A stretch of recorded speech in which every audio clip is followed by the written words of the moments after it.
Boom, boom, boom, boom, boom, boom, boom, boom, boom, boom. Mainland China accused Hong Kong protesters of selling packaged recreationary ideas using Western theories and continuously promoting civil disobedience and illegal justice, just like a cult brainwashing young people. Hong Kong. Since June, demonstrations sparked by a bill to allow extradition from Hong Kong to mainland have drawn unprecedented numbers of protesters determined to resist Beijing's influence. U.S. The Trump administration has maintained a distance from the unrest in Hong Kong. Trump has called the standoff a very tough situation, but also commended Xi from handling things very responsibly. In the early 1980s, Britain and China reached a deal that would have Hong Kong returned to China under the principle one country, two systems. This meant that while becoming one part country with China, Hong Kong would also rule under its own government, except in foreign and defense affairs. Then, Hong Kong passed laws barring the extradition to mainland China due to concerns of freedom promised under the one country, two systems formula. The extradition law would eliminate the need for PRC agents to resort to kidnapping in Hong Kong. The founding cause of the protests was the proposed legislation of the extradition law. The protests have now spread to reflect wider demands for democratic reform and an inquiry into alleged police brutality.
The extradition bill was withdrawn in the middle of the protests, but the movement had come up with a list of demands, which included amnesty for arrested protesters, an independent inquiry into police brutality, and universal suffrage. Chinese officials have suggested that the United States is responsible for helping fuel unrest in Hong Kong. In November 2019, President Trump signed tough legislation that authorizes sanctions on Chinese and Hong Kong officials responsible for right abuses in Hong Kong. The protests have caused tension between the two countries. They have also sparked a mental health crisis among the demonstrators. Since June 2019, protesters have tracked at least 9 cases of suicides that appear to be linked to the protests. Social workers fear that this number will increase due to lack of resolution and increasingly violent confrontations. Public health experts have say the young protesters may not be equipped to deal with the exposure to violence and push themselves to extremes which could lead to various mental health issues. In the peacefulness of a park, a sanctuary from bustling Hong Kong, Yong Poi Tung sits on a bench looking through mementos. In Hong Kong. Yeah. Oh, what a beautiful photo. You see how lovely. Look how happy you both are. She loves to smile a lot. She's referring to Mac, her best friend of 15 years, whose identity we're concealing to protect the privacy of her family. And this is the birthday. And she made that for you? Yeah, she made it. She's very artistic. She also made this necklace. Darling. And I also put this on during the memorial. Yeah. 28-year-old Mac took her life earlier this month.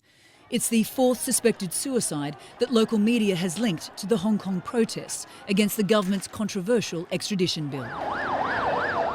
Yong says her best friend was extremely upset about what was happening in her city, and like so many others was on the streets protesting.